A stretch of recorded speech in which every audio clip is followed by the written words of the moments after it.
তো hello and welcome বন্ধুরা, আরও একবার স্বাগত আমার চ্যানেল অ্যাডভেঞ্চার উইথ বাদশাতে। তো হাতে কি রয়েছে আপনাদের মাত্র একদিনের ছুটি, এবং আপনারা চাইছেন যে 1 কিংবা 2 দিনের জন্য একটা সেরা গন্তব্যস্থলে ট্যুর করতে। তো আজকে আপনাদের নিয়ে এসেছি সেই রকমই একটা ট্যুর একদিনের জন্য। তো আপনারা টাইটেল এবং থাম্বনেল দেখে আই থিঙ্ক বুঝেই গিয়েছেন যে কোথায় চলেছি। হ্যাঁ, আমরা চলেছি ম্যাসেঞ্জার ড্যামের উদ্দেশ্যে। তো চলুন যাওয়া যাক মেহেঞ্জার ড্যামে, এবং দেখব একদিনের মধ্যে মেহেঞ্জার ড্যাম থেকে ফিরে আসা যায় কিনা। তো লেটস চেক আউট। আমরা নদিয়া করিমপুর থেকে যাত্রা শুরু করে আমরা মুর্শিদাবাদের মধ্যে দিয়ে বহরমপুর হয়ে আমরা তারপর রামপুরহাট হয়ে বীরভূম হয়ে সিউড়ি হয়ে আমরা পৌঁছাবো আমাদের গন্তব্যস্থলে। তো আমরা বেরিয়ে পড়েছি এবং দেখতেই পাচ্ছেন আমরা চলে এসেছি বহরমপুর বাইপাসের খুব কাছাকাছি একটা স্থানে। আর কিছুক্ষণ পরেই আমরা উঠে যাব বহরমপুর বাইপাস, এবং সেখান থেকে আমরা রওনা দেব বীরভূমের দিকে, এবং দেখতেই পাচ্ছেন আমরা চলে এসেছি বাইপাসে। তো চলুন যাওয়া যাক।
আর বন্ধুরা, বাইক নিয়ে যখনই না রাস্তায় বেরোবেন তখন এই লরিগুলো হইতে কিন্তু খুব সাবধান।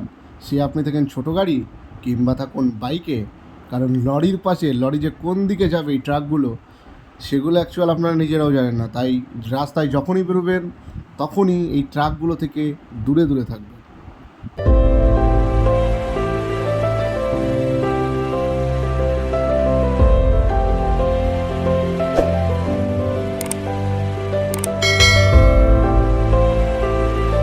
সুন্দর এই বাইক রাইড করতে করতে এবং চারিদিকের পরিবেশের সবুজ এবং হলুদ এই পরিবেশের আভা নিতে নিতে আমরা কখন পৌঁছে গিয়েছি বীরভূম, এবং বীরভূমে পৌঁছেই আমরা পড়েছি রামপুরহাট স্টেশনের পাশেই রেলগেটে।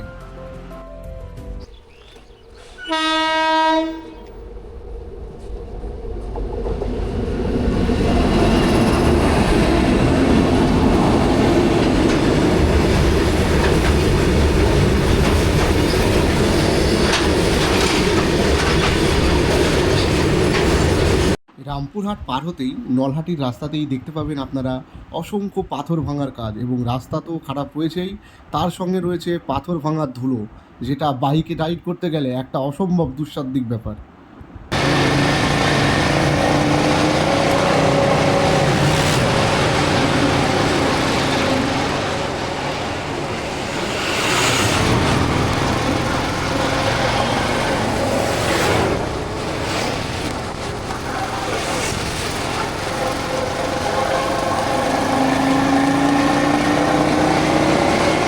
একদিকে প্রচুর ধুলোর চাপ এবং অপর দিক থেকে আসা ট্রাকেরও চাপ, এই দুয়ের সম্মিলিত চাপের ফলে আমরা প্রায় চাপারান্য।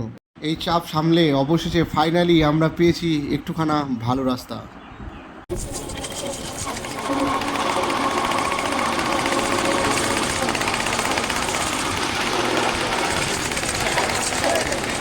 তো ফাইনালি আমরা প্রবেশ করে গিয়েছি ঝাড়খণ্ড, এবং দেখতেই পাচ্ছেন এগুলো রয়েছে সমস্ত কিছু ঝাড়খণ্ডে। আর দুই দিকে রয়েছে অসম্ভব সুন্দর বনভূমি রাশি, এবং তার মধ্যে দিয়ে আমরা চলেছি ঝাড়খণ্ডে। থেকে মাত্র 15 কিলোমিটার দূরে যাওয়া যাক ম্যাসেঞ্জার ড্যাম। তো ম্যাসেঞ্জার ড্যামে যাওয়ার আগের চারিদিকের পরিবেশ কিন্তু ছিল খুব দেখার মতন। দুই দিকে সবুজ বনভূমি এবং মাঝ দিয়ে সুন্দর রাস্তা, যেখানে নেই কোনো রাস্তায় এবড়ো খেবড়ো, এবং বাইক রাইড করতে এই রকম রাস্তা ছাড়া আর কি চাই। তো এই রকম রাস্তায় বাইক রাইড করতে সত্যি অসম্ভব লাগে। তো আমি রাইড করি আর আপনারা উপভোগ করতে থাকুন এই সুন্দর পরিবেশের।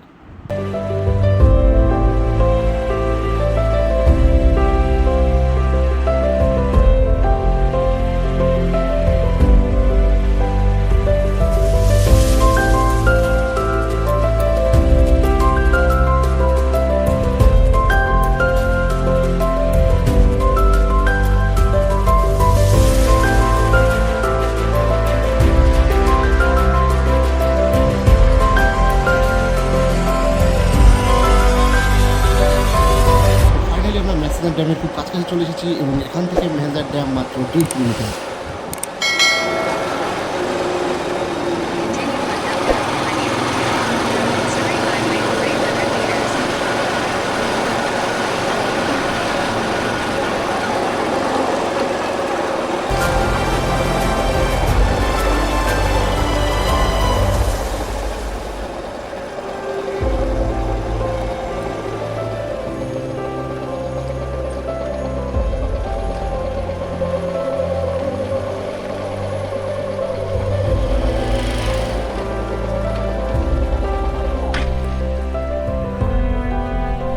মেহেঞ্জার ড্যামে চলে এসেছি, এবং মেহেঞ্জার ড্যামের এখন আবহাওয়া দেখতেই পাচ্ছেন।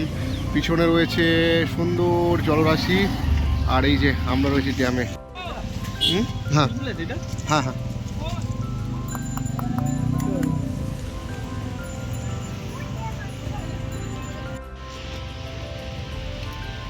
এখন চলে এসেছি মেহেঞ্জার ড্যাম। এটা হচ্ছে মেহেঞ্জার ড্যাম। ড্যামের একদম উপরে রয়েছি আমরা। আর এই যে দেখুন সূর্যটা অস্ত যাচ্ছে পাহাড়ে লাভ, একদম সুন্দর লাগছে দৃশ্যটা, পড়ন্ত বেলা। আর এই যে মেহেঞ্জার ড্যামের এখন বর্তমান পরিস্থিতি।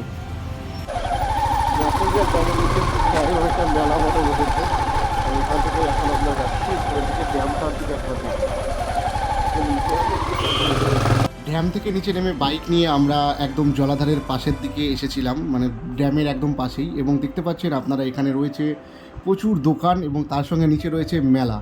মানে মেলা যেরকম বসে সেরকম এখানে প্রতিদিনই এরকম দোকানপাট বসে। এবং সেই সমস্ত কিছু দেখাশোনার পর ফাইনালি অনেক ছবি, অনেক ভিডিও, অনেক স্মৃতি নিয়ে আমরা এখন চলেছি বাড়ির দিকে। কারণ রাত আর নামতে বেশি টাইম নেই, সন্ধ্যা হব এই টাইম, এবং সেই জন্য আমরা এখন চলেছি বাড়ির দিকে। তো চলুন বন্ধুরা, টাটা, এবং সকলকে পরবর্তী আরও একটা ব্লগে দেখার জন্য অনুরোধ করে আজকের মতন এই ব্লগ এখানেই শেষ করছি।